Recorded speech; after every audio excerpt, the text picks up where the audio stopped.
You see, something is going to happen. Something wonderful. My God, it's full of stars.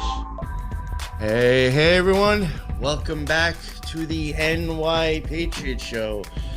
Today I'm very happy to have back on StijnFawkes. I had him on probably, what was it, like maybe 3 weeks ago?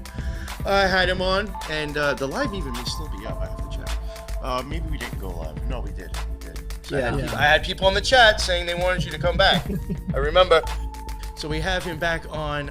I had a really good time with him last time because I really don't know much about this stuff myself. You know, I've come across Norse mythology and paganism and stuff, but I guess considering what I was more interested in, you know, Egyptian mythology, the Kabbalah, which you can tie that stuff to in a sense, whatever however you want to look at it, but it wasn't something I got heavily into. So it is a topic I don't know much of anything about. So, I mean, really, this is much more of a learning thing for me, and I'm hoping that my listeners enjoy it as well. But for real, like, this really is a lot for me, and I appreciate you coming back on because this is just me sitting down listening to you learning, you know? So I really appreciate it, and you did a really good job the last time, I have to say. I was really impressed, and I had people in the chat and people who I've came across it all asked to have you back on and when you're coming back on. So oh, wow, okay. It must have been a good one. So here we are again. Yeah. To do a part 2 to tell me more about Norse mythology I don't understand. Yeah, no, I'm happy to be back, and you know, like I said just before we went live, you know, don't worry about not knowing too much, not knowing anything, because I do think I know enough for the both of us. So. Oh, and real quick, too, please, I totally forgot. Let everybody know, well, I mean, I'm sure they have an idea of what you're about, but let everybody know, like, what your show's about and where they can find your stuff. And what's your, of course. I do have my my own podcast, the Greyhorn Pagans podcast. We go a lot into paganism, obviously, Germanic paganism, Nordic paganism, some Celtic, just Northern European paganism. We do some mysticism, some esoteric stuff. If the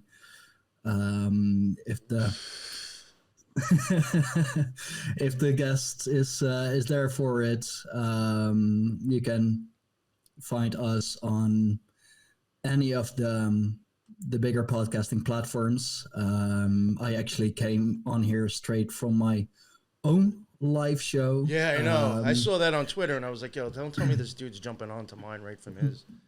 Yeah. That's why I was like, yo, go make a cup of coffee, chill out for a little bit, take your time. That's why we didn't start on time, because I was like, yo, I can't make my man do this. Go make your coffee and chill out for a little bit. Yeah, no, I do appreciate that. Yeah, because I know I would have been like, this sucks. I was getting short on time. I was chatting away with a good friend of mine, and we can go on for hours, but I didn't have hours anymore. But yeah, StijnFawkes, you can find me on Minds, on Twitter, on Telegram. Those are the platforms that I'm most active on. Just look me up at StijnFawkes. I should be the only one there. If there is anyone other named StijnFawkes, then it's an imposter. It's not me. And yeah, that's when you know you're doing something right. If there's an imposter account, you must be doing something good. Yeah.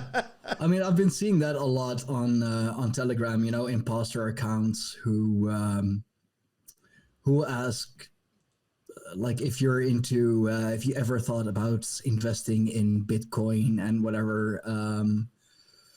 But yeah, I'm not there yet, so I gotta have some more work to do.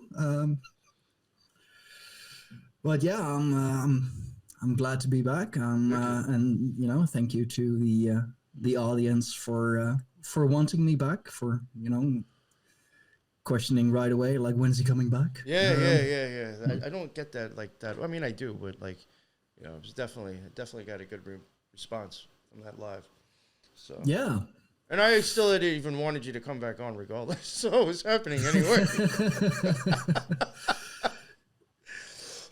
So, I mean, honestly, I don't even know I remember where we left off. I think we kind of just left off wrapping up a topic. Was there any other topics that I think that you might find like important or interesting to kind of like discuss when covering this stuff, or anything like maybe misconceptions or anything, misunderstandings? Yeah, that's a good one. Like I was trying to remember to where we left off, and I have of course been been studying and been trying to learn more in the meantime. And there is one thing I actually came across that yesterday, because that's a very hot topic in in paganism as a whole, and that's sacrifice, or even human sacrifice, because We just went to 0 to 100. Oh yeah, we're going all in. Okay. Because it's a topic that you'll see discussed a lot in paganism, and why it's so bad, like because of that. Paganism is dark and is bad and is evil, because they do human sacrifices and all of that. Thanks Josh. Jumping in from my stream to your stream. Okay. Yeah, that's cool shit, man. That's cool shit. Yeah, no, for sure. But yeah, sacrifices happens. It's just it's very powerful. It's a very powerful, potent form of magic, of sacrificing. And the case with human sacrifice, sometimes it was willingly, sometimes it was voluntarily, because it's a big honor to be sacrificed for the gods, to be sacrificed for Odin. Did you ever see the movie? Arnold had just mentioned it before, and I wanted to actually bring that up too. It was almost like we were both thinking at the same time. Have you ever seen the movie Midsommar? No. Oh, you should really probably check that out, because you might. I don't know if you might find it a little maybe similar. I don't know if it is like their type of stuff, but I mean, there is a part in that movie where like it looks like some sort of a pagan cult or whatever it is. Or it's almost like The Village, M. Night Shyamalan's The Village, where it's like you got these group of people that are like, set back into like no electricity, but you can obviously tell they're into like magic or witchcraft or whatever. They do have, at one point, there's two older people on top of a cliff, and they just throw themselves over and kill themselves, as like, basically like we've lived, I think at a certain age, you're just done. And they give themselves up. And I was just like, It was like, it was a volunteered sacrifice. And I was like, wow. I mean, there are better ways to be doing that than just plummeting to your death. Yeah. But like most human sacrifices actually either were voluntarily or were oh dude, that's so true. Yeah. But or they were criminals that were sentenced to death anyway, but mostly reserved for the worst of the worst, so oath breakers, because that's that is a big thing in paganism, and just especially for being a man. This is still something I believe, that you're only as good as your word. If you give your word to someone, if you make a promise to someone, you have to keep that promise. And especially in the still traditional pagan cultures, pagan beliefs, breaking your oath was just about the worst thing you could do. And you would end up in the worst realm of the Yggdrasil, of the life tree, like way at the bottom, and basically you'd be punished forever. No burning off your sin, no burning off the bad stuff as Christianity, the actual Christianity believes or says you will. It's just you broke your oath, you haven't, you angered the gods, you're done. But I guess as a way to appease the gods as well, because you don't want that. Let's call it karma. I mean, it's basically the pagans believed in something like karma as well. They didn't call it karma, but you had good luck, bad luck, good energies, bad energies. To ward that off, they would sacrifice you to the gods. And I have a couple of questions about this stuff, if you don't mind, real quick in the chat. Yeah, very good question. It's from my co-host too, Teresa. Mm-hmm. She was. It's a couple of questions.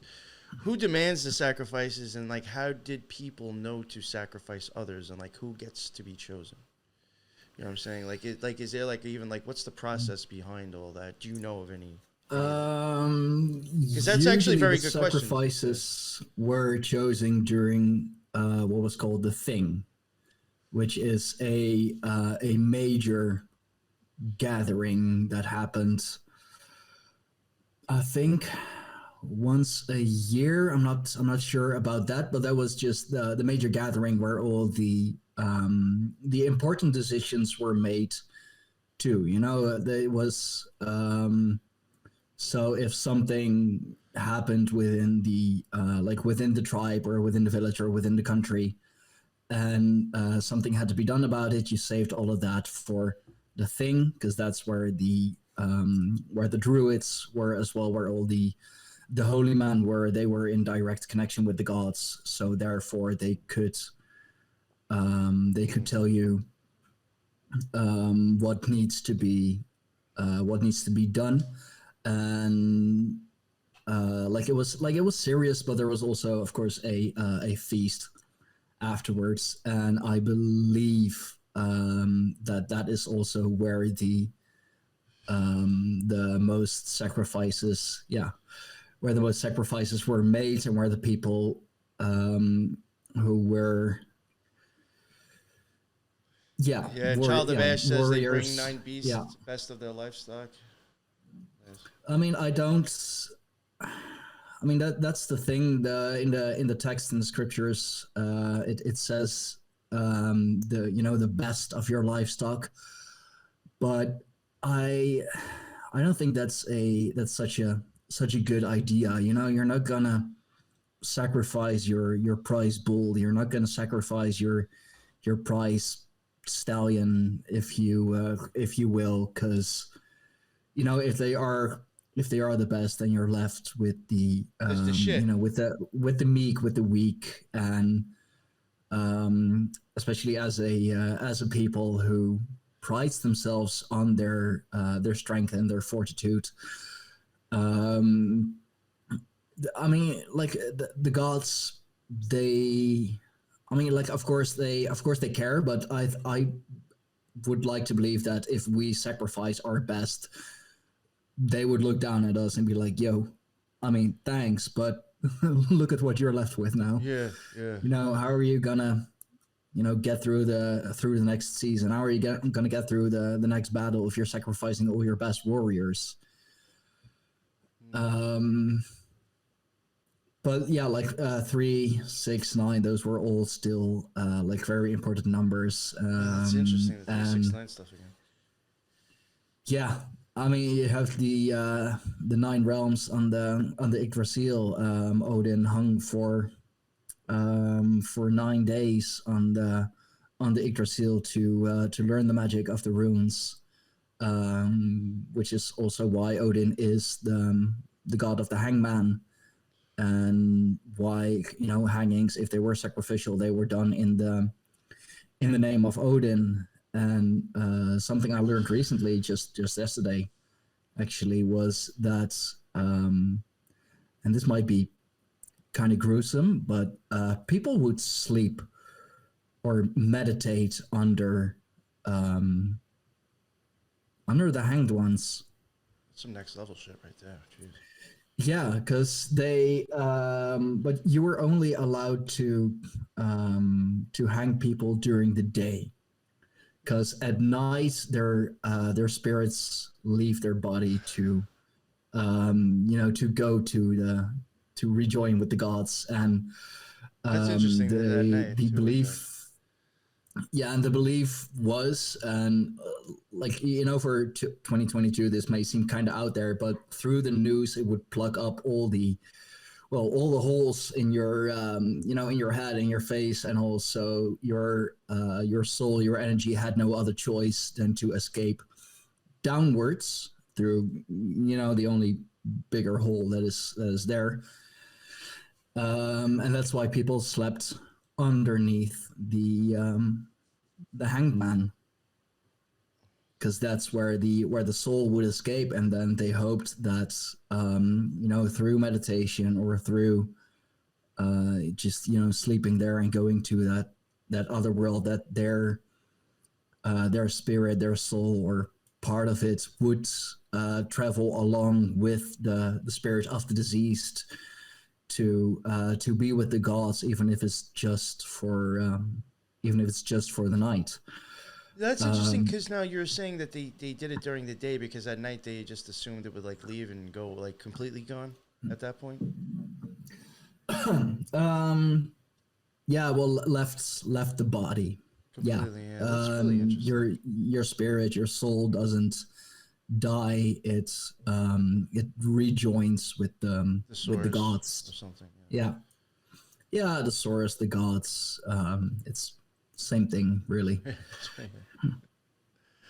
Yeah, that's I just find that interesting, because I have had other people that have had magical experiences, and they've just said that, and just in my own experiences too, they much more like intense or easier, or just more wild, or like at night for some reason, like something with the darkness for sure.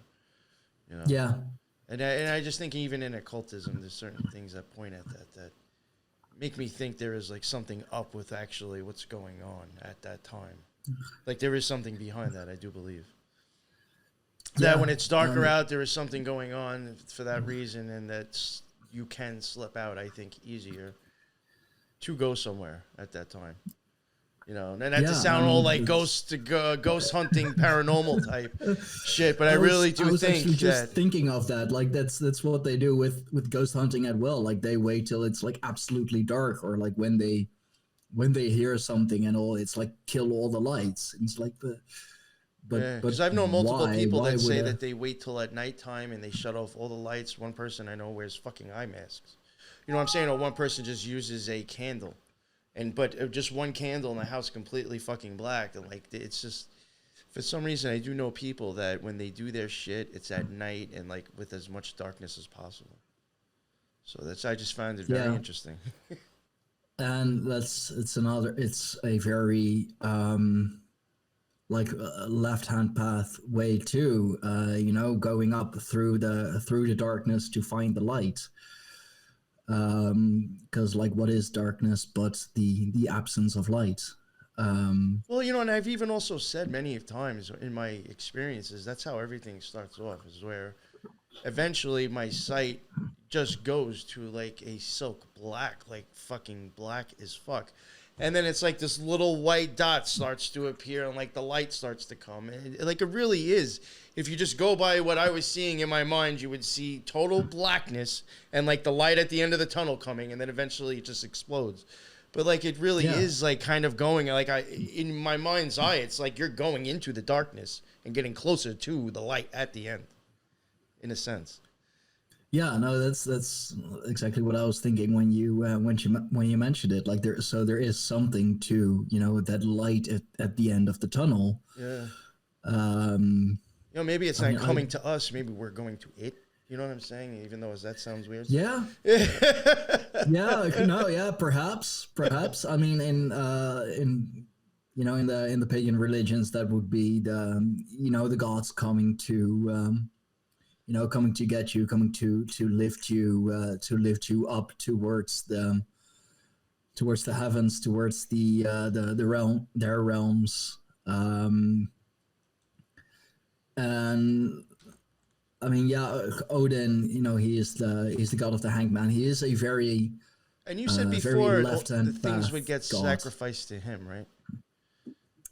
The yeah, Was the there hanged specific man, gods that were also known as people would sacrifice to? See, I don't know any of this stuff. So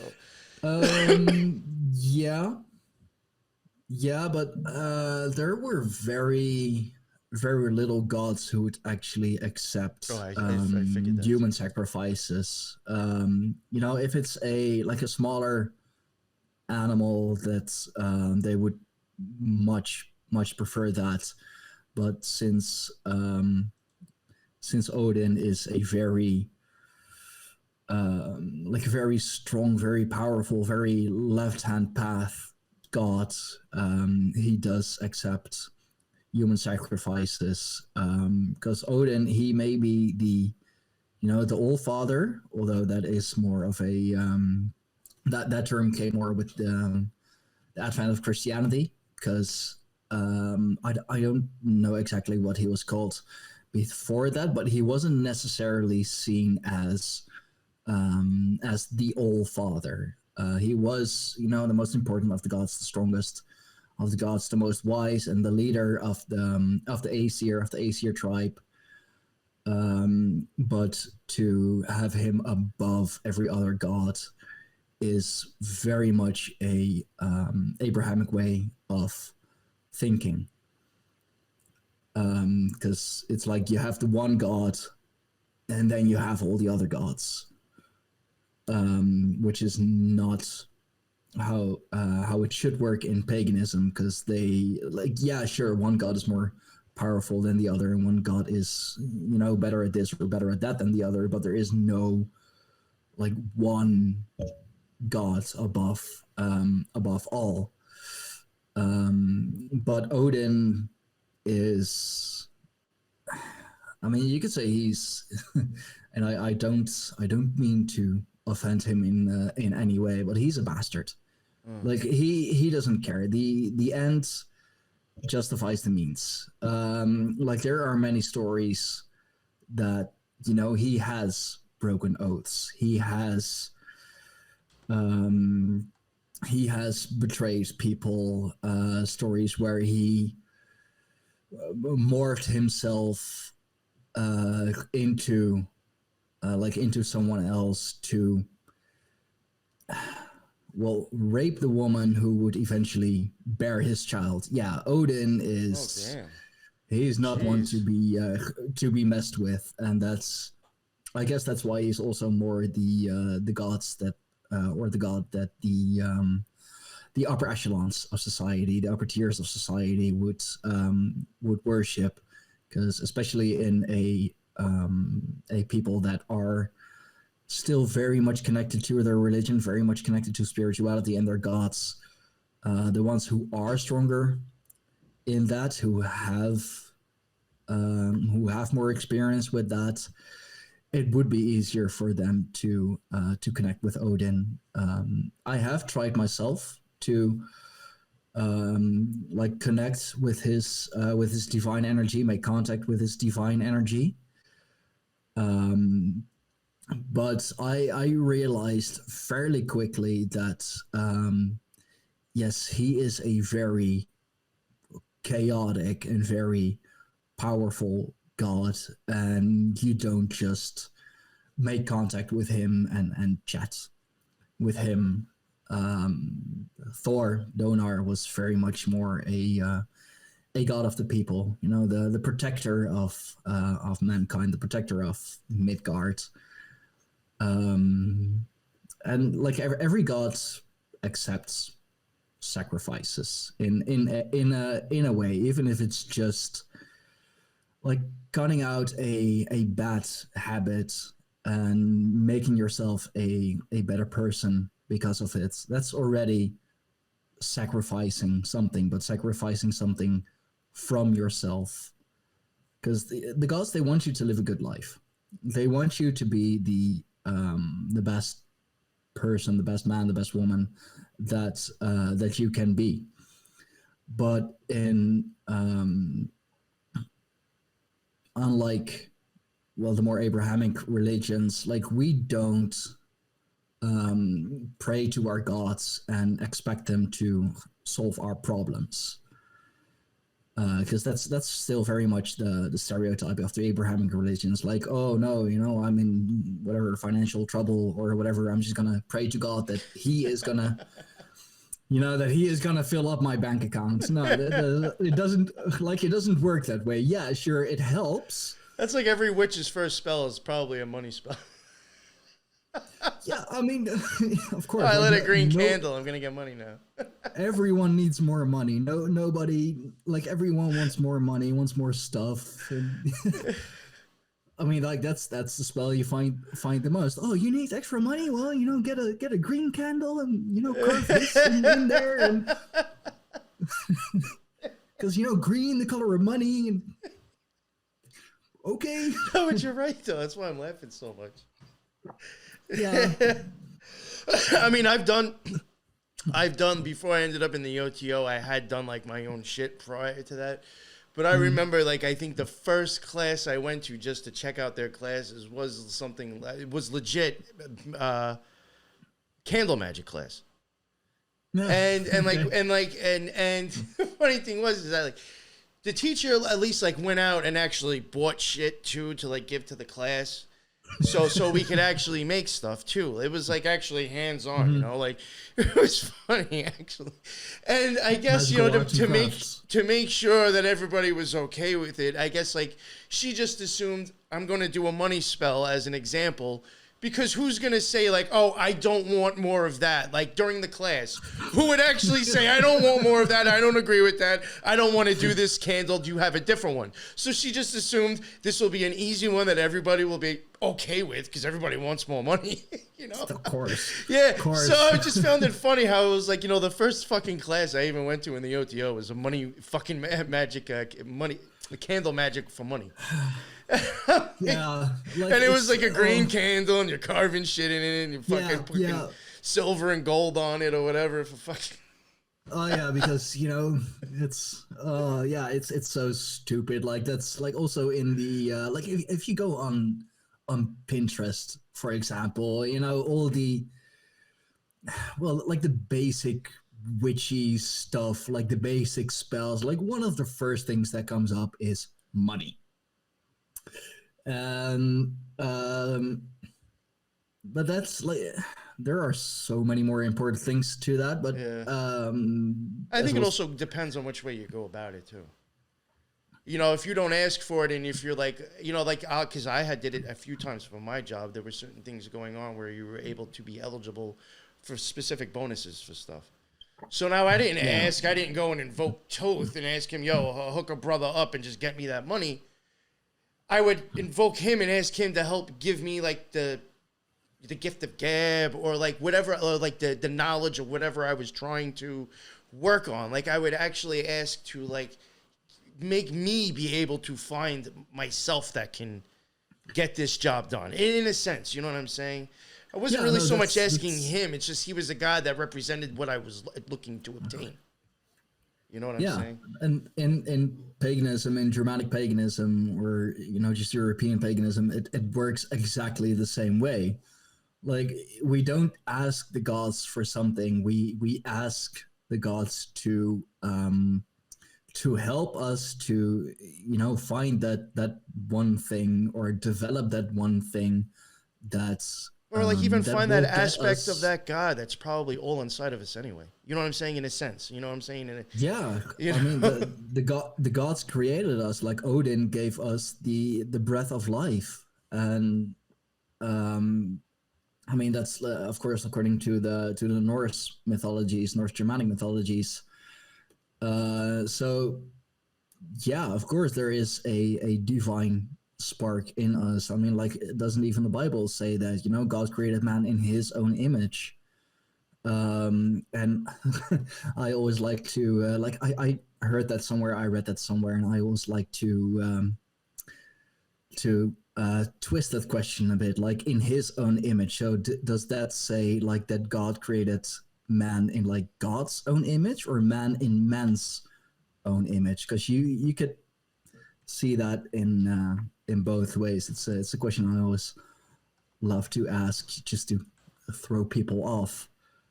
But like sacrifices, they can be the most minor things.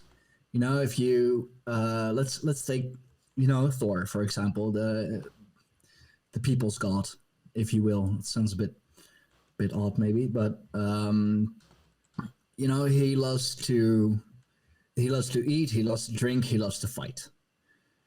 He's, you know, he's this big strong fella. So I mean, of course, you know, so what do you give him for sacrifices? Well, you know, you leave out a glass of meat. You leave out a steak, or just like a good piece of meat, for example. If you want to honor Freya or Freyr, the god and goddess of love, you yeah, I don't know, like candies or something, just, you know, sweet stuff.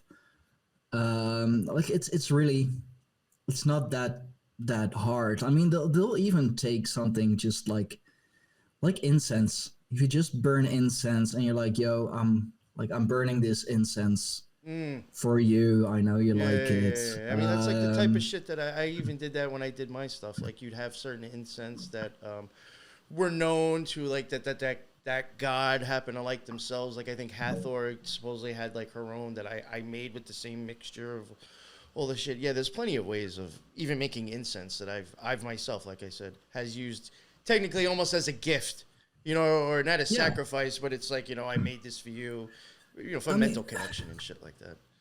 Gifts, sacrifice. It is. I'm trying to think of the other word that they use for it. I can't remember. Offerings. Offerings as an offering. Yeah, exactly. That's the more broad, more generalized term, of course. I have a guess asking, would Thor take a Beyond Burger? Would that work? No. I mean, like, he wants the meat. He doesn't want no soy burgers. You can try, but I don't think he's. I don't think he's gonna accept it. He's probably gonna look at it and like kind of have the same opinion that I have of it. You know, it looks like a burger. It kind of smells like a burger. It kind of feels like a burger, but it's not a burger. What is this? No, like just grass-fed only. Yeah, like just have it pure, have it organic. You know, don't like, he's not gonna take a microwave burger or like a microwave hot dog. You know, it's just, I'm gonna like offer something to Thor. I don't have anything. You know what? Burger, microwave, 2 minutes. Here you go. I mean, like, I wouldn't even eat that myself. Why would I offer that to the gods? Man. That's funny. Yeah, like, and you said alcohol. Is alcohol like that's a common thing? I think it seems like wine also is a big common thing with Egyptian gods. I would always use wine, and honey was always a staple for that, I think. Yeah, no, those are alcohol always seems to go over well. I don't know why. Maybe because it's technically spirits. You can call it that too. Who the fuck knows? Oh yeah, no, maybe that's why. But you know, if you're gonna offer some alcohol to Thor, I mean, like I said, what's an IPA? He's a bit. Oh, he'd love that. He'd love that, but better make it a picture. I mean, there are stories, and which I like. One story in particular with Thor and with Loki that I think is so funny. I believe it was a troll king actually managed to steal Mjolnir from Thor, his hammer, the one that I'm wearing around my neck, which pisses Thor off really, really bad. I mean, he doesn't have the most patience already. He's not a very patient god. He is, I'll smash your head in first and then ask questions later. Yeah, almost like Ares, really, in a sense. Yeah. Because I think Ares was much more of just liked just doing fucking crazy shit. There wasn't. You know what I'm saying? Like, he was definitely like, his sister wants to send him to the war. Fuck yeah, okay, I get to kill somebody. You know what I'm saying? Like, Hell yeah, where are we going? Yeah, all right, sounds good. Let's go. Like, really wasn't thinking. He was just like, all right, this is what I got to do. No questions asked. Yeah. War? Okay, let's go. No, but like in return, I mean the Troll King was willing to give it back, but only for in return to get Freya's hand in marriage. The fairest of all gods, the most beautiful of all gods. You'll if you read the Norse mythology stories, you'll see that come up a lot. Like, oh yeah, I'll do this for you, but only if I get to marry Freya. Like, which obviously is not happening. Like, you're not gonna like wed or give the most beautiful of all the gods and like one of the strongest of all the gods to a Troll King just to get Mjolnir back. I mean, so they like he and Loki, probably more so Loki because he's the trickster god, the scheming god. They came up with this brilliant idea, and like just imagining it is already a sight to behold, to dress Thor up as Freya, so this big bulky guy, like imagine, I don't know, like your average power lifter, but in a dress and a blonde wig. Worst thing is the trolls actually fell for it. And then have Loki go with him as, her servant. The trolls fell for it. They're stupid creatures. So, and Loki being like very smart and very scheming, he managed to convince them. And of course, the night before the wedding, you have a big banquet. Like, you have this big feast, this great party with lots of food, lots of drinks, lots of booze, and Thor being this this big bulky guy, he needs to eat a lot. He has a good appetite.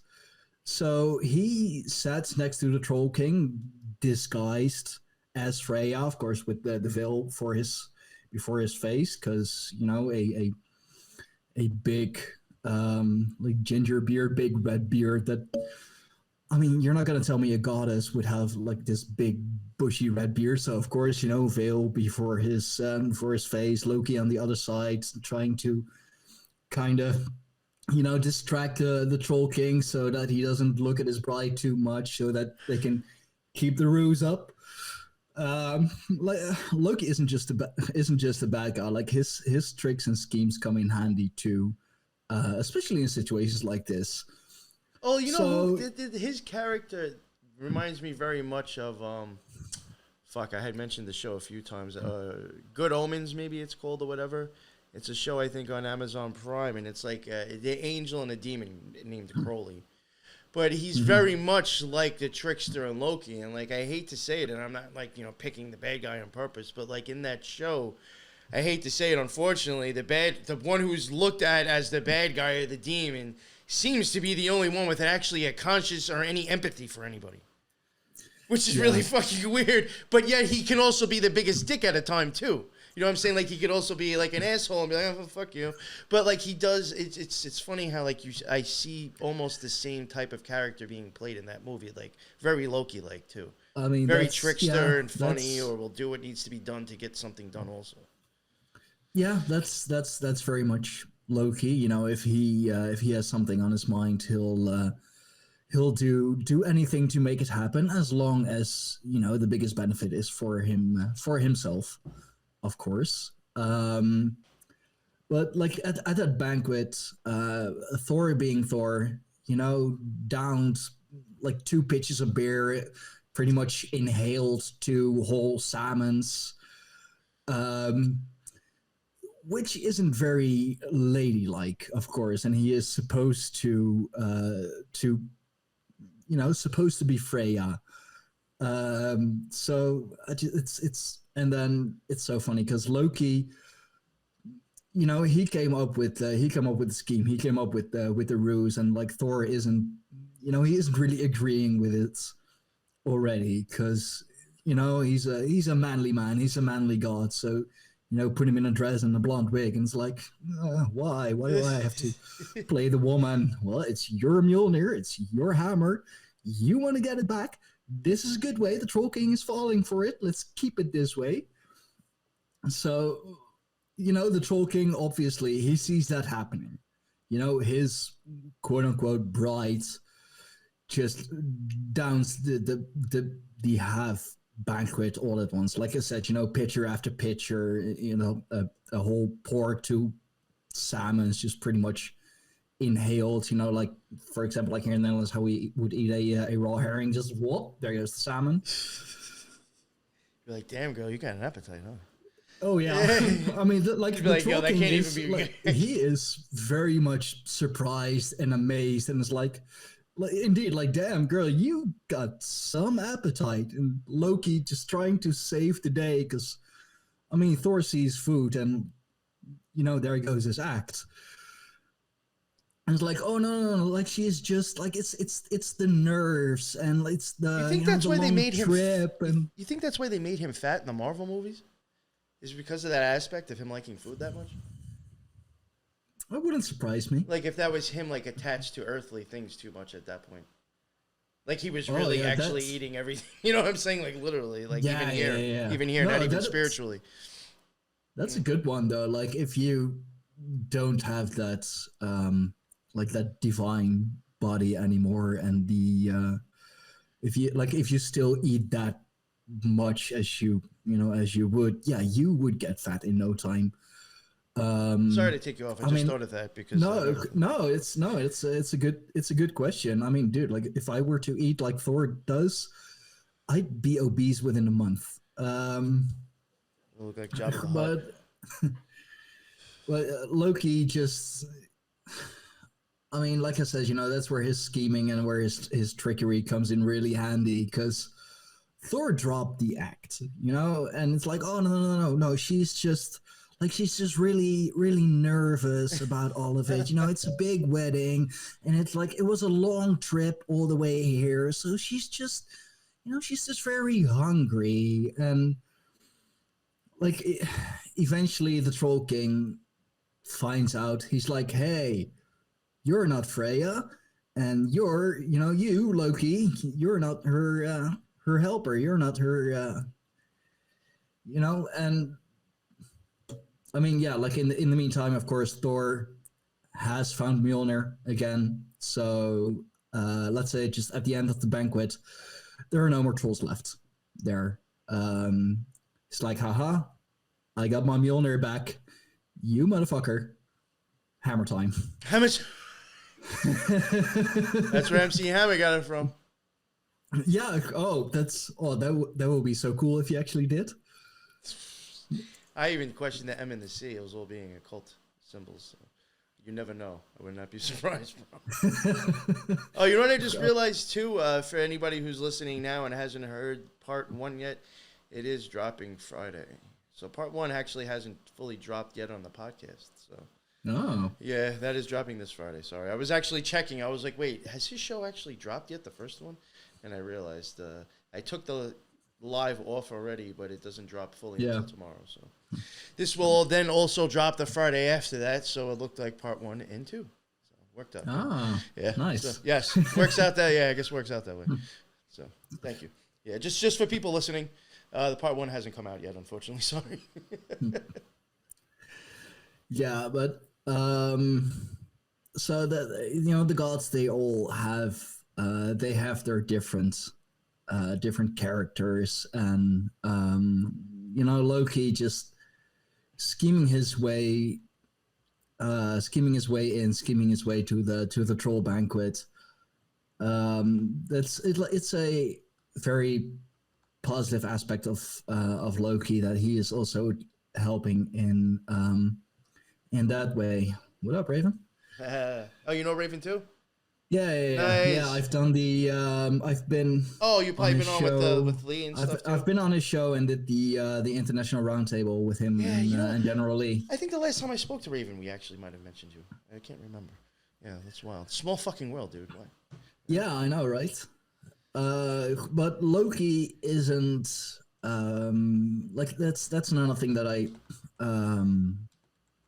don't very much like about. Well, I'm gonna call it pop culture paganism. They paint Loki in a very bad light. I believe I mentioned it on on part 1, like where even in the Marvel movies he has the helm with the horns and all, because he's such a devilish figure.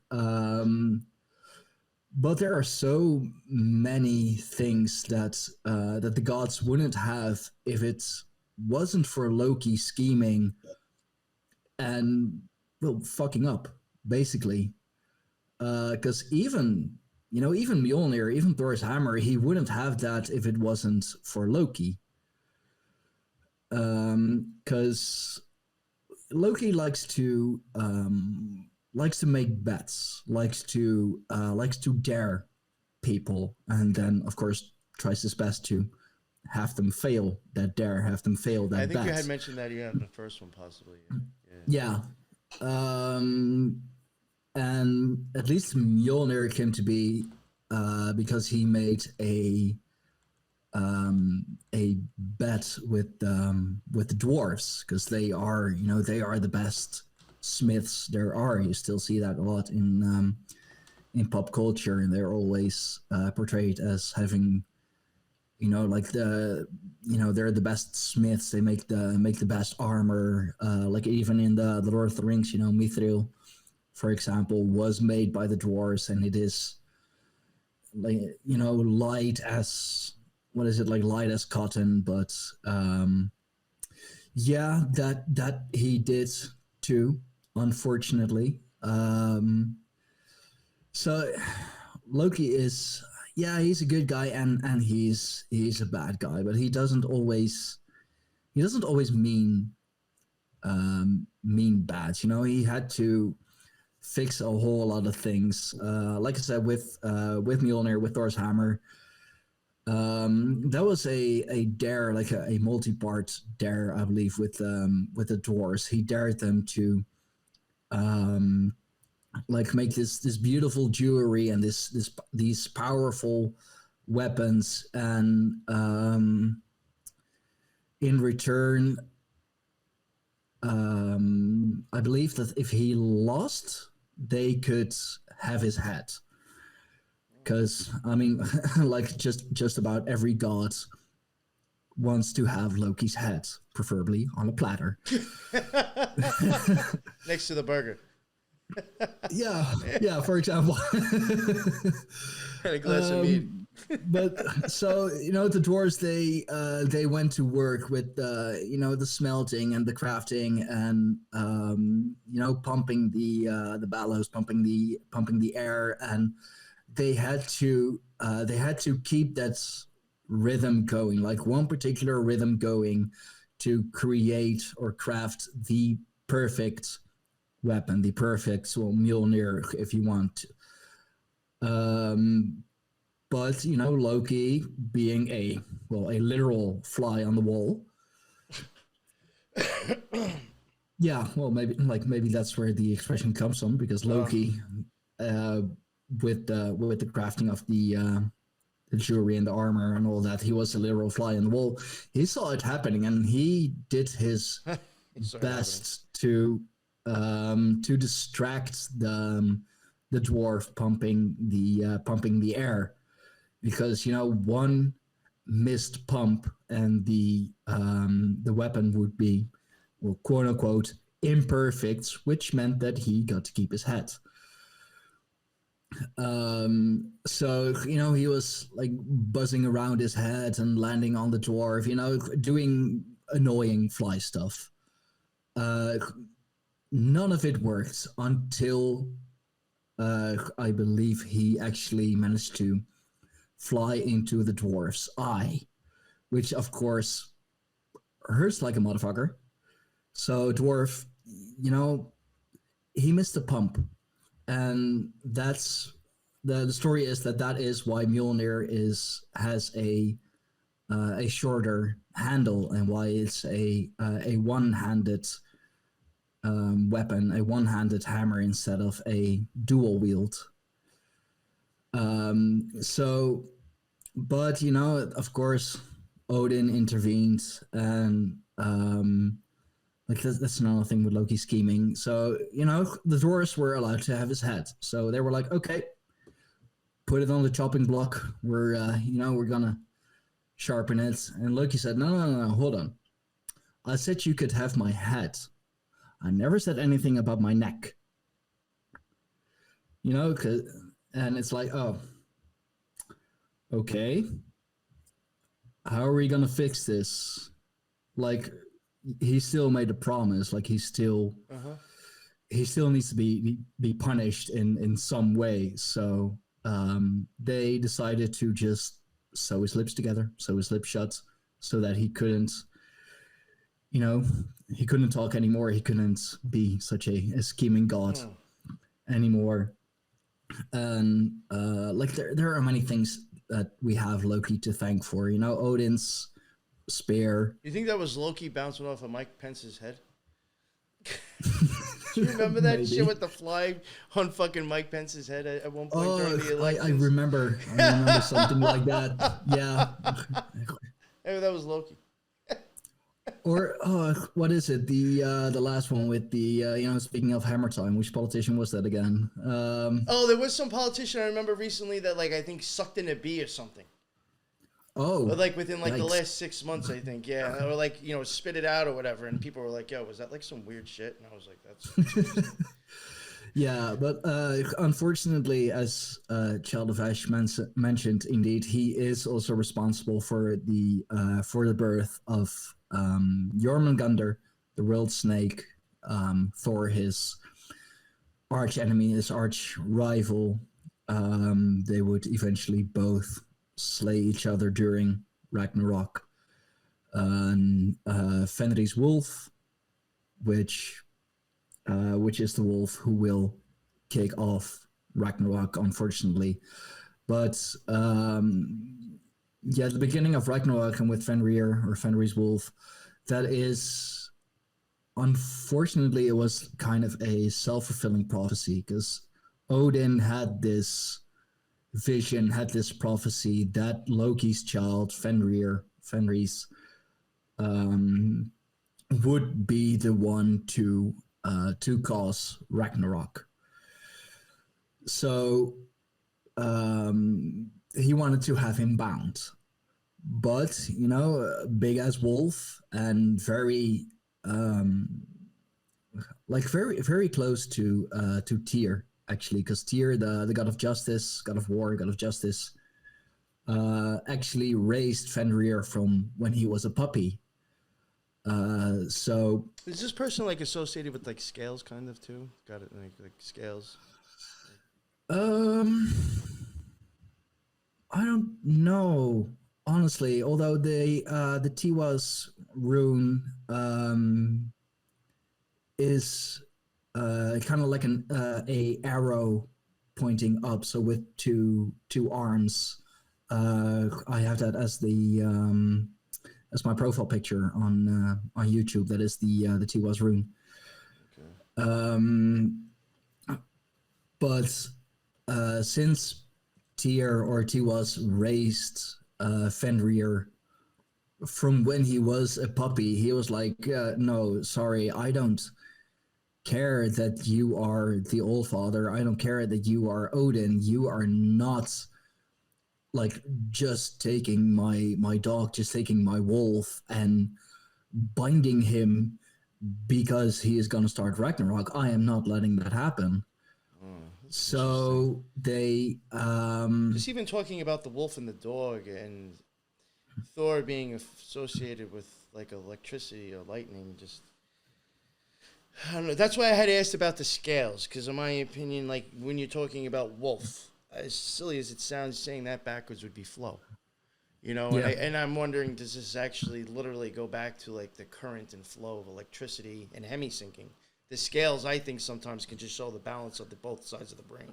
So I was wondering, like, if this is all just like a deep story of actually electric going through your mind and in your brain. maybe. I mean, like now that you mention it, Like there are archetypes Tyr, to telling you or something going on inside yourself. yeah, for sure. I mean, now that you mention it, like Tyr or Tiwaz, he is the god of justice, of course, and in more modern depictions of Lady Justice, she is, of course, holding the scales. Yes. And you know, you being very much into Egyptian gods and That'd be all, Dot. like yeah, when you die, like you are weighed, or your soul is weighed, or your heart against a feather. It is. Yep, the feather. Yep.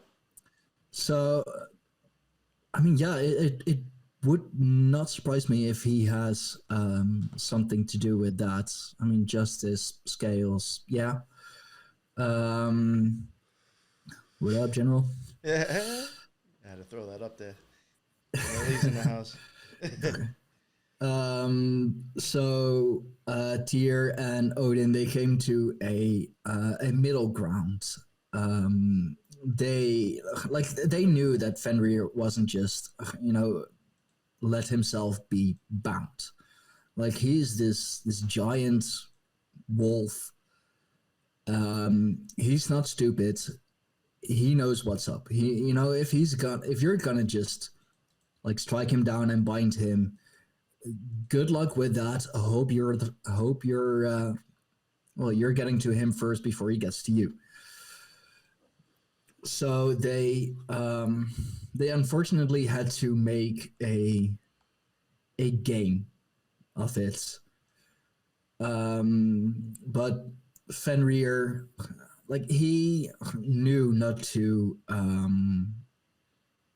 Well, either he knew or he had a feeling that he couldn't fully trust Odin. So he was like, okay, I'll play along. But if you do deceive me, which you promised you wouldn't, I'm going to need something in return for that. So Tyr, being the closest to Fenrir, being the one who raised him from puppy to, just big ass wolf, said, okay, I'll put my hand in your mouth, and if the gods do deceive you, if Odin does deceive you, you can have my hand. You can just bite down, The hidden hand. have my hand. Yeah, in a way, perhaps. I mean, he did lose his hand eventually. I've also often wondered if that's the shit up with in Star Wars. These motherfuckers losing that shit. I mean, that was the I first think thing Star Wars is that's- very occult, though. That's why I'm saying that. Yeah, Especially the newer ones. Isn't it in the the original trilogy where Luke loses his hand and has it replaced, and doesn't he wear a black glove over it? Yeah. Yeah. It's like the shit I mean, that Pelosi's husband's doing now, wearing his black glove. Yeah. I saw that.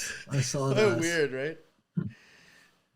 I mean, Star Wars is very very occult. Anyway, I've made some posts about that myself. Oh, nice.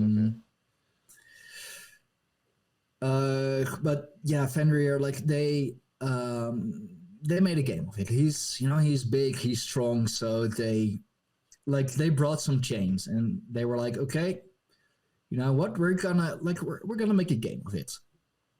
We'll tie you down with these chains, and then you try to break him.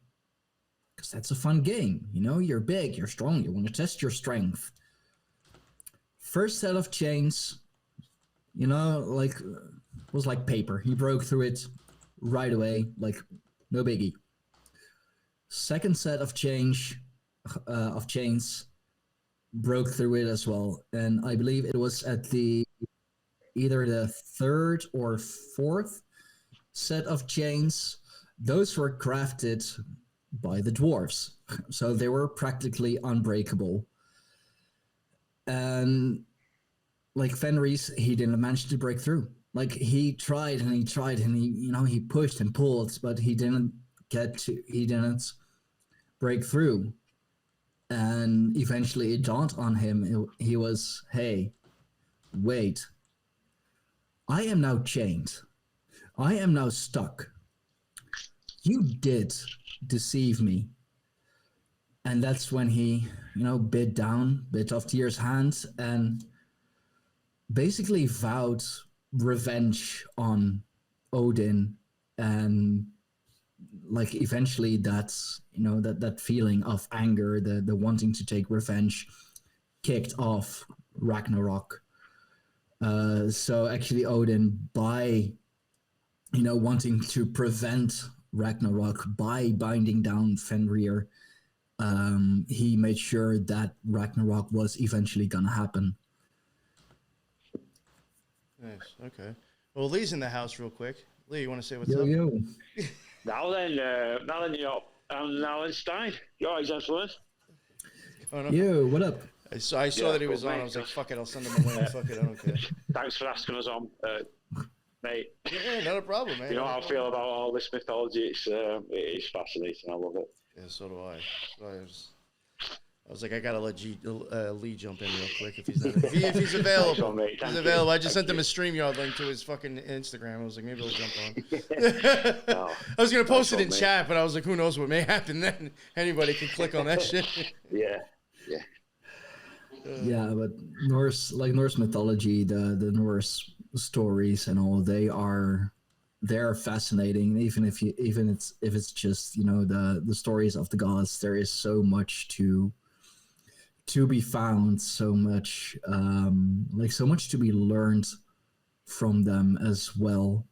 And like it also shows you that even the gods, even though they are gods, they are these supreme beings, they are still or they still have their imperfections. Yeah, and that's a good point.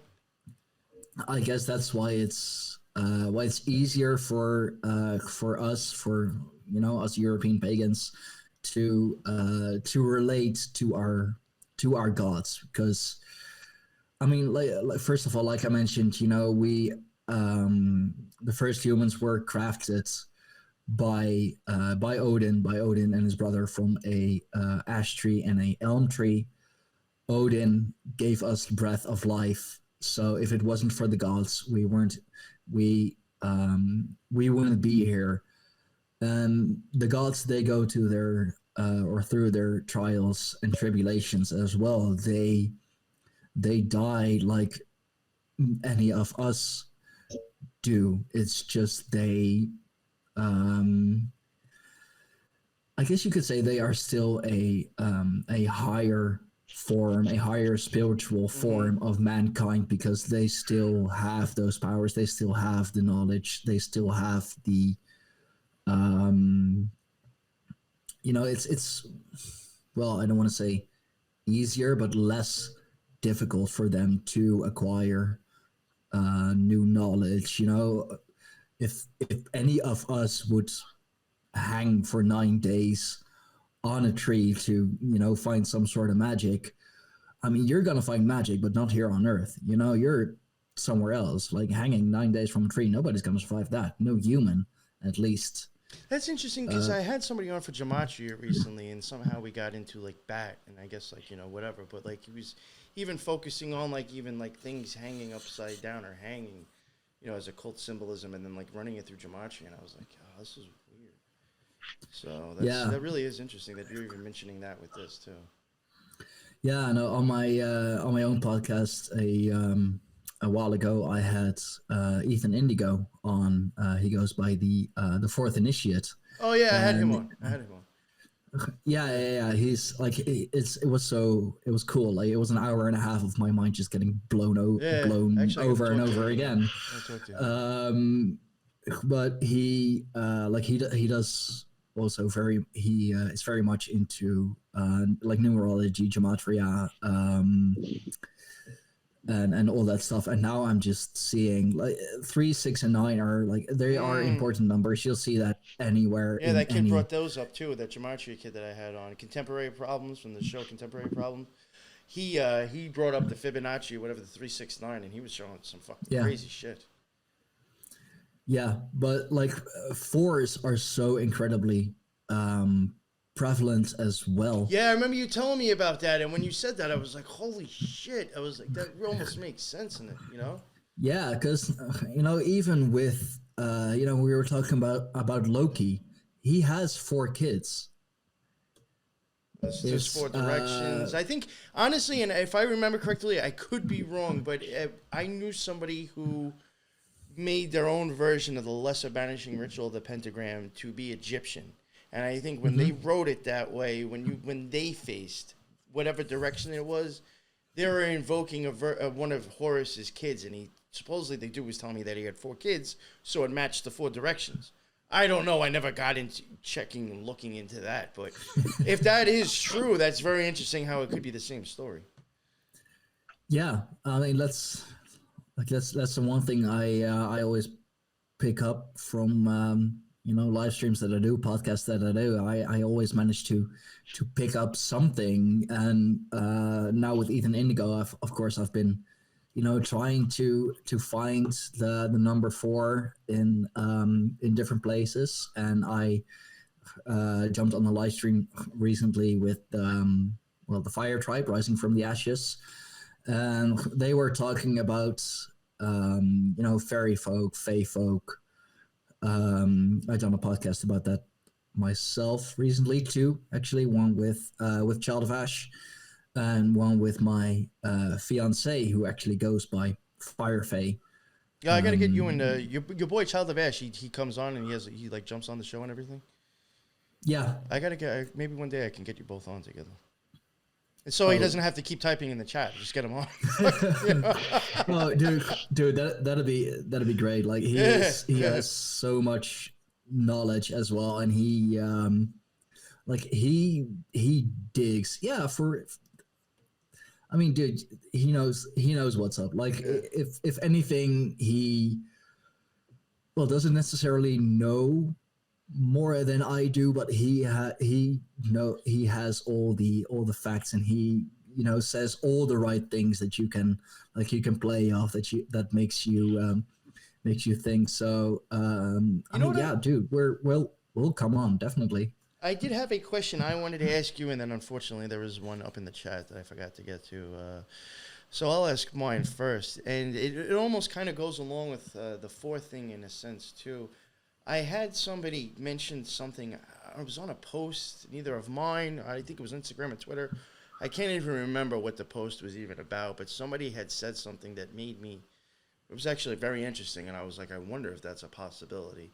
And I could see it possibly being. Now, I don't know if this also goes for the stuff that you're into, but somebody had made a comment saying that they also think it's quite possible that sometimes when you see these almighty gods are like above other ones, sometimes the ones that are coming here and dealing with us are kind of just that one manifesting itself into this world.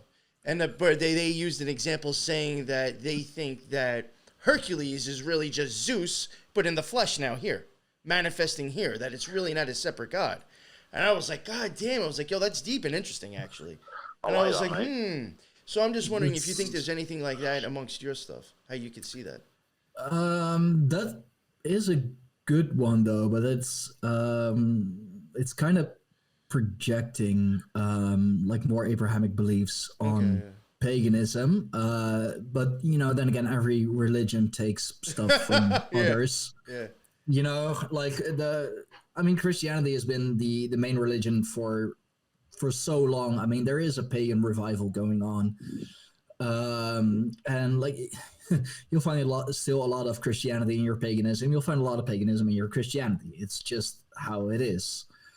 But I can totally believe that. I know that Odin actually he wanders through Midgard as a gray wanderer. He has two ravens, Hugin and Munin. I forget the translation of that, but they are his let's say his eyes and ears here on Midgard. Two ravens. They have no limits. They have no boundaries to where they can go, and they are, so they fly all over the Yggdrasil, and they are his messengers. They are his eyes and ears. And I mean, like a lot of like paganism, especially European paganism, is very much nature based. So when it is raining and thundering out here, we believe that is Thor riding through the heavens, swinging his hammer. The thunder is his card being pulled. The lightning is coming from Mjolnir, from his hammer. So yeah, there is very much something to that. And the example that you gave with Zeus and Hercules, like projecting Abrahamic beliefs on paganism, I think, actually, now that I think of it, maybe it's the other way around. Maybe that the Abrahamics, that they took that story, took those beliefs and like made it their own, but instead it's God and Jesus, if you will. Well, I think that actually does happen a lot. I hate to say it, and I don't want to bother anybody or ruffle their feathers, but a lot of times I think people want to look at religion and then being like, oh, but those occultists took that from there and they're perverting it. Did you ever think that maybe it might be the other way around? Please, just for once, entertain that thought for a second. Please. Maybe they took it from them and dressed it up and made it look, appeasable. For once, just think of that as a possibility, because I think that's highly, highly possible. That not everything that's in religion, ways, right? Was first before an occult idea and then twisted. No, I'm sorry. I don't believe all that. Yeah. No, like it all comes from somewhere, and like it works both ways. Like I said, there's a lot of paganism still to be found in Christianity, and especially Catholicism, and there are still many Christian ideals running through paganism. Like, it is what it is. We all, if they're putting symbols up on their houses and drawing shit in the fucking sand to communicate with each other, you need to realize something. You know what I'm saying? Like, come on. Yeah. Christians had to do that at one point. Yeah. Yeah, I mean, like, us pagans, like, we will wear the hammer, and Christians or Catholics, they'll have the they have the crucifix. Yeah, that's just their talisman. That's their talisman to show what they're. Yeah, it's the same thing, but because all paganism, like, that is European, it's blood and soil and whatever. Like, oh, we're so much better because we are the original religion. I mean, yeah, of Europe maybe, but that doesn't mean that that the others are copycats, or that they took it and twisted it. It's a different way. It's a different. Sometimes I even say the reason the stories are different is because where the stories are coming from. Just from the nature around you and like what's prevalent in that area is going to change the fucking story. Because that's what you're using as props. Mate, definitely. If you're trying to tell an occulted story, the props that you're using are going to be the shit that's in front of you where you're from. So stories may look different because of just where you are.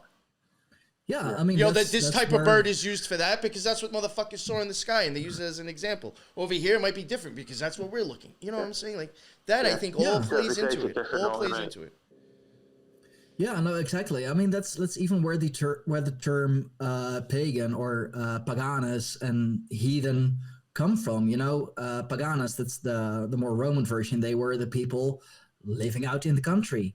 Heathens, they were the people of the heath, the people of the hearth. You know, they were living in the countries, and I think that the reason why it's like it's stuck for so long there, especially when Christianity was on the rise and was taking over Europe. They went to the bigger cities first, of course.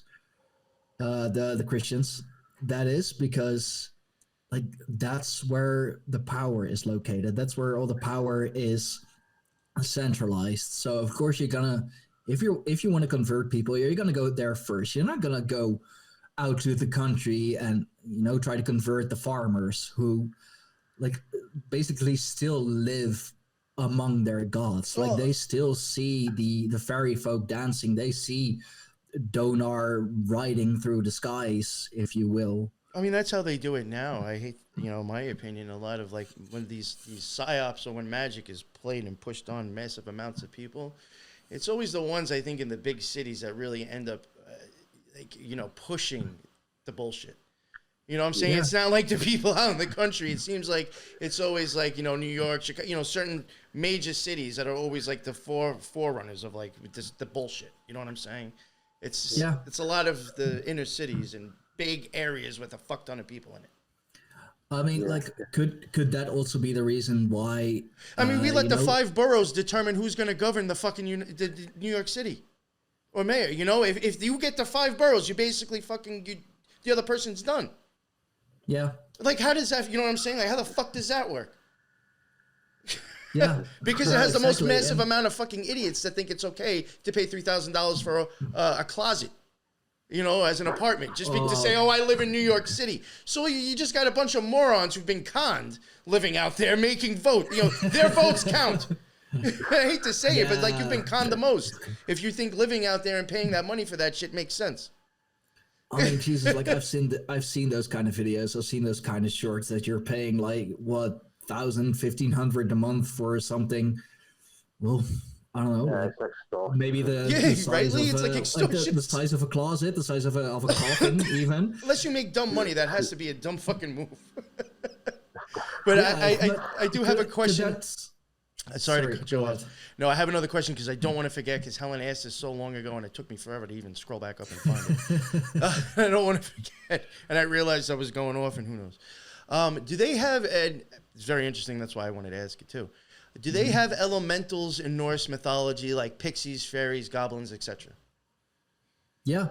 Okay. Yeah, that comes from Norse mythology. That comes from the European mythologies. Do you have like any examples, like what type of things, like kind of elementals do they acknowledge? I think they do acknowledge like fairies, right? Yeah. Okay. Yeah, that's elementals indeed. Earth spirits. Now, would the troll be considered that? Because I was wondering that before, and you were saying that. Because like sometimes a gnome or a little man can be used as that, and I was wondering if the troll. I don't think they are seen as elemental beings. Okay. They are. I mean, they're more lesser beings, if you will, more animalistic.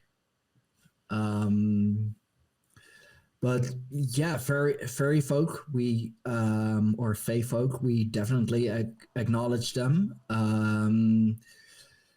It's funny, speaking of burrows. That's where like the actual burrows where we would where we would lay our dead to rest. That's the place that that pixies or the fae are seen most. And like we even have things here in the Netherlands. I think the best example I can give is what we call the Witte Wieve, which is white sprites, white female sprites. Is it I a don't. sprite as in like a furry type entity, Stein? No, Yeah, I'm they trying to are get an a idea. little different, but very much connected Are they more like to watery? it. Are they watery type of creatures at all? Oh, what? I mean, Well, because when I'm water thinking of is. elementals, I'm already thinking like fairies might be along the sense of like air.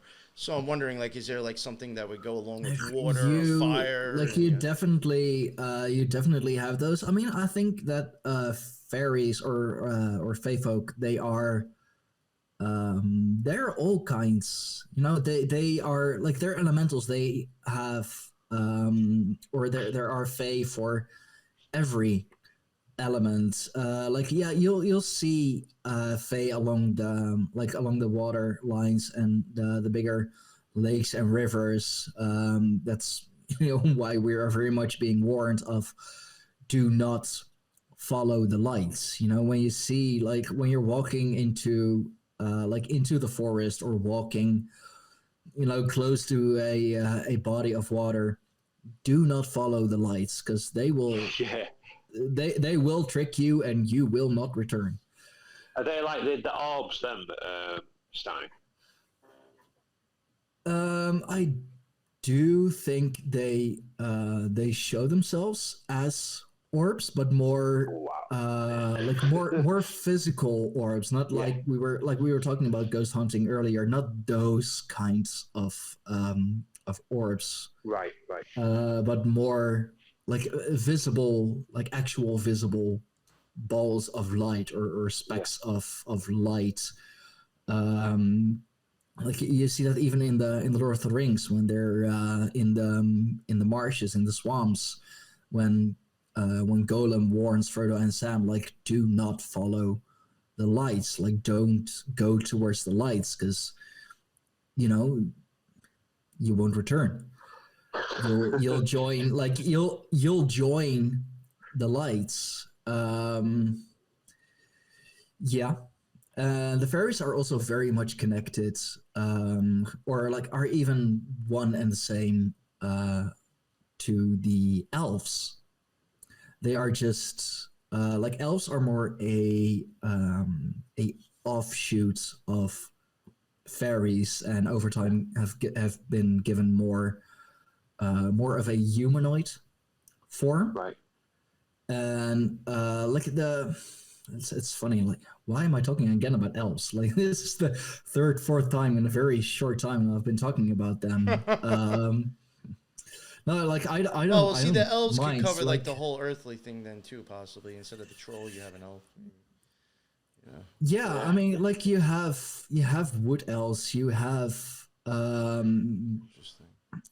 you have light elves. Yeah, they are elementals too, just a bit more well known and more represented in pop culture, possibly because they have been given a more humanoid stature, a more Yeah. humanoid appearance. Stein, Interesting thinking about elves yes. in the woods. no, actually, you might be able to answer it as well, NYP. Is it me or it seems like, for example, like Greek mythology, like the gods are immortal, whereas like the Norse gods, they're mortal. Is that correct? Well, some of them are, right? Well, they Is it not all of them like New York said? Then some of them are immortal, some of them aren't. Does it depend on which god it is? Yeah, it's like even the movie Immortal. Some of them could die, some of them couldn't. Yeah, no, I do think that they are like they are practically immortal. Like for our understandings, they would be immortal. But there's at least been one god, Balder, who actually got killed. And I mean, of course, Loki was involved in that. Balder, he was the most beautiful of all the gods. There is some talk that he is more of a Christian addition to the Aesir tribe, because he's like very light and beautiful and very much you could portray him as a Jesus-like figure. But the story is that his mother, I believe, you had Balder and you had Holder. His brother was a blind god. Blind god. Yeah, they can even be blind, believe it or not. Like I said, they are very much like us, just on a different plane of reality, more enlightened, you could say. But their mother, like, because Balder was so beautiful and loved by all the gods, she made a pact with all the beings in the realms and all the plans to not hurt Balder, that nothing could hurt him. But she didn't ask the mistletoe, because she was like, well, Mistletoe. yeah, it's mistletoe. It's such a beautiful plant. Green and red again. Well, there we go.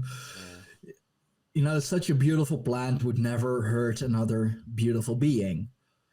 So, he, Balder, he grew up, and eventually they kind of made a game of it with all the gods. Just throw whatever at me, rocks, sticks, fucking whatever you can find.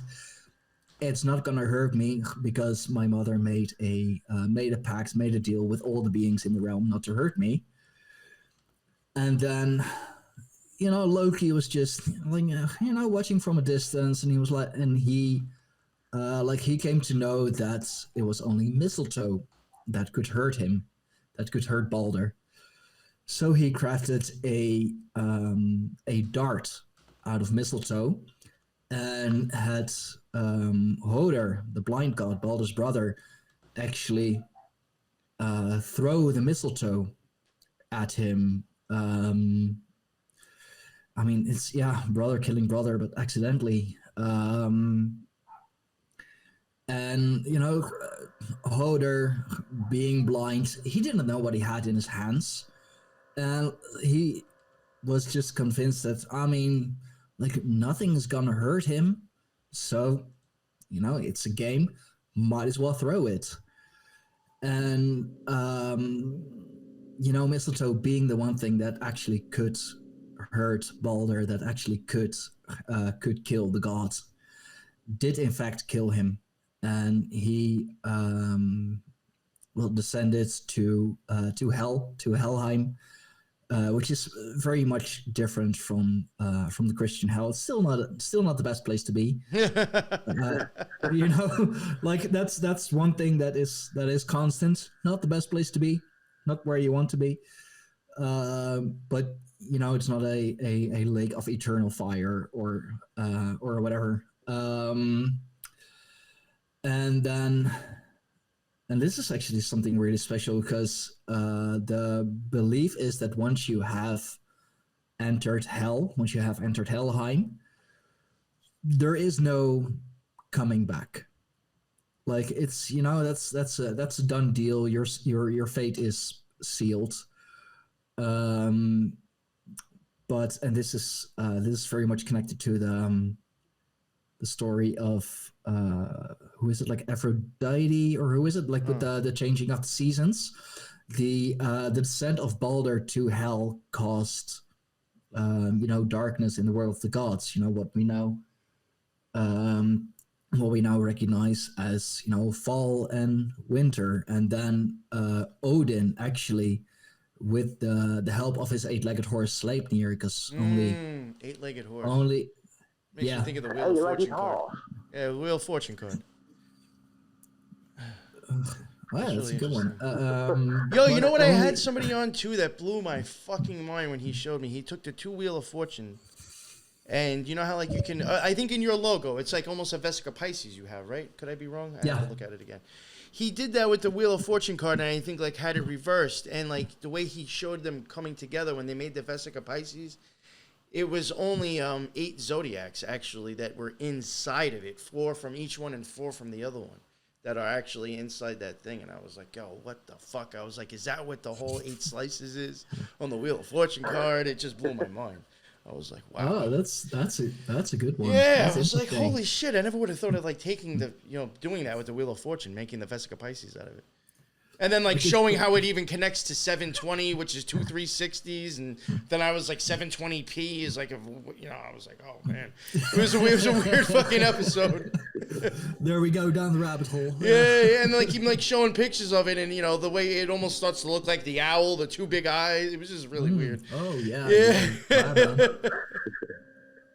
Yeah. Oh shit, that's a good one. Yeah. Yeah, it was really sorry to get off on that but, tangent, but I just thought that was interesting. No, dude, that's The a good 8-legged one. horse. Wow. Yeah, Sleipnir, which is another child of Loki, by the way. So the 8-legged horse being the child of a trickster god. But only with Sleipnir, Odin is able to cross the realms, to cross over from one realm to the other on the Yggdrasil, on the Tree of Life. And he actually descended down to hell to like try and get Balder back, because he was the most beautiful and most loved of all the gods, and like all the gods were grieving and depressed, and I believe it's the same story as in Roman mythology and Greek mythology. I don't know exactly who that god was again, but for half the year, Balder was allowed back into the realm of the gods, and those are what we would now know as the seasons of spring and summer. It's Balder. It's the the lights, the most beautiful of all the gods coming back and rising up. But eventually, he has to go back down to Helheim, because you can't just, like I said, there is no escaping Helheim. But I mean, then again, if Odin tells you like, hey, I'm taking him back, it's Odin. You can't say no to Odin. He's gonna smite you. I'm taking him back. No. Okay, good luck. I have one more question for you, and then if you don't mind, I will have to start to wrap it up if you don't mind. But I do have one more question. I want to make sure I get it in. It was my boy Thrash. He's been on this show and the Occult Rejects before, so he asked. I gotta try to get this in. You know anything about? I could be screwing up this pronunciation, but Esus, or E-S-U-S. And now all I see, Child of Ash, is saying Esos, the son of Pistis and Sophia in Gnosticism. So I don't know, but have you heard anything about Esus? E-S-U-S? Esus doesn't really. Is there anything close to that? Bell. Close to that? Maybe I mean, there is. There was.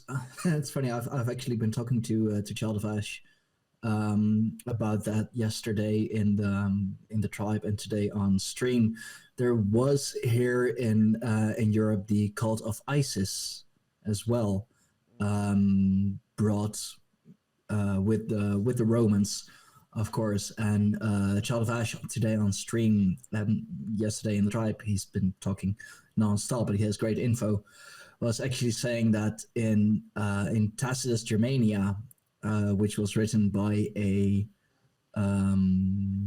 Roman, I want to say centurion, or like a military leader, he was surprised to find the cult of Isis here in Northern Europe, because it's such a Egyptian Greco-Roman thing. But I don't like ISUS. I don't recognize the name exactly, although that spelling makes me very much think of either Isis or Iesus, Zeus.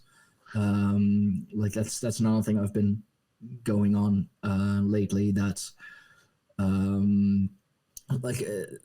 people have a tendency to overthink things, and even with Jesus, for example. Yes, this is a pagan talking about Jesus. Jesus, like his portrayal was very much like over the centuries, very much based on who was the most popular god at the time, and at a time when the the Greco-Roman Empire was at its strongest, he was portrayed as this like this man up in the clouds, like how we know God now, like this man up in the clouds, white robe, big white beard, and like long white hair, which is very much a Zeus like image. And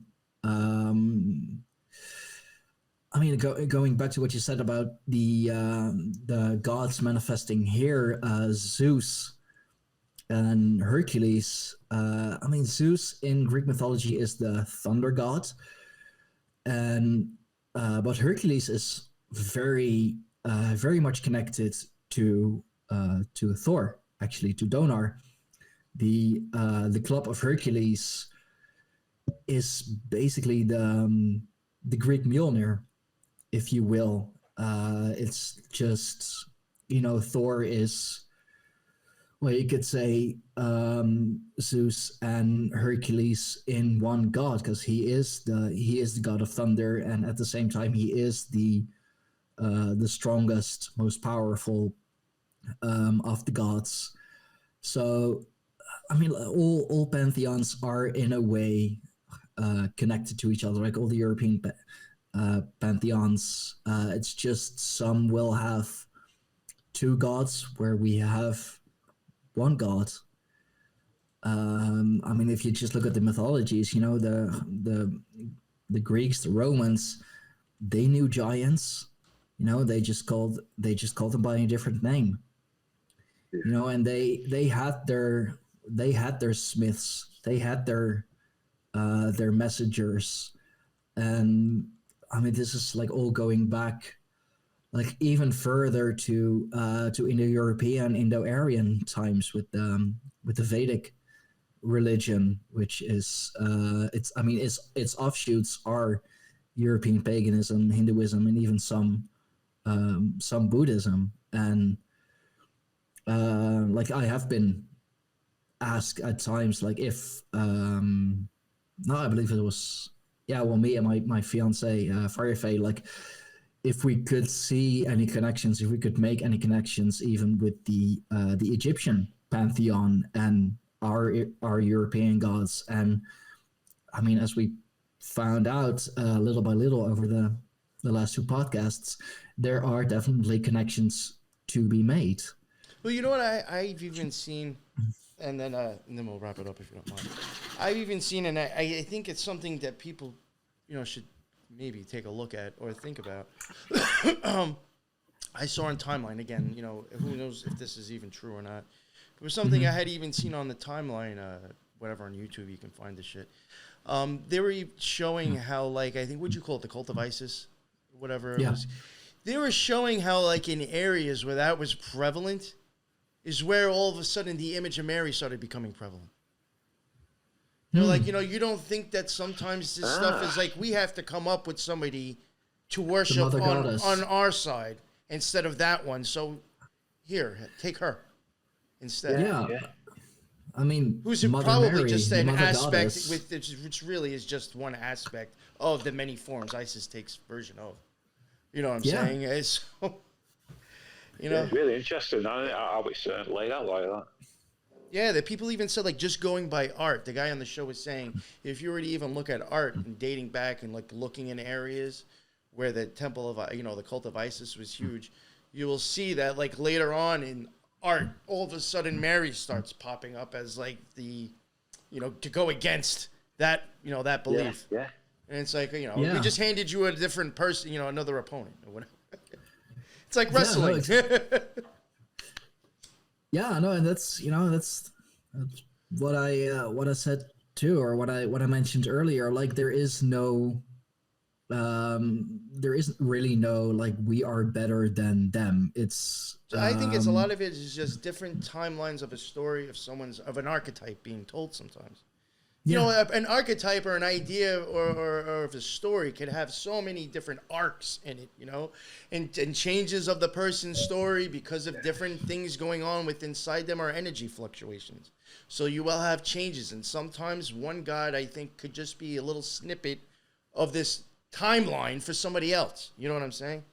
And I do think that happens. That's why we'll see commonalities among certain ones. Yeah, no, Yeah, like- very much so. It's, The idea of energy fluctuations and why that is brilliant. I love that. Yeah, no, I do think that sometimes you do see stuff like that. So, yeah, that's all. And I guess we'll wrap it up here. Sorry. Lee, do you want to plug your show? I mean, you've been almost on an hour out of the hour and 40-minute show. So, I mean, you didn't get to say much, but let's at least plug your show, too. Yeah, so generally a host and creator of Subconscious Realms, available on Anchor, Spotify and Apple. Instagram is at subcon_realms33 and Twitter is at subconrealms33 and email subconsciousrealms@gmail.com. That's what's up, man. Yeah, you'll note your links will be in the notes in the bottom as well. Nice one, mate. And you want to plug your show, sir. Thank you very much for coming on, my man. That was thoroughly enjoyable. And like I said, maybe one day, maybe we can get Child of Ash and Lee, and maybe we can have 4 of us on and just talk shit. Oh yeah, that'd be amazing. That's I mean, we better take a couple hours for that, because just me and Child of Ash, like, we can go on for hours. Yeah. No, I'll make sure I put a 2-hour block at least for that. At least 2 hours. I mean, I had someone on last night for Joan Benet, and I didn't think it would have went 2.5 hours. And in my opinion, it was worth it. So I mean, who knows? This could go on for 2 to 3 hours. So I'll make sure I have time set aside for this. Yeah, no, it's this has been StijnFawkes, host of the Greyhorn Pagans podcast, Jarl of the Tribe of the Greyhorn Pagans. You can find the podcast on Anchor, Spotify, and all the other bigger podcasting platforms. You can find me on Telegram, t.me/StijnFawkes, Twitter @StijnFawkes, Minds @StijnFawkes, YouTube @StijnFawkes.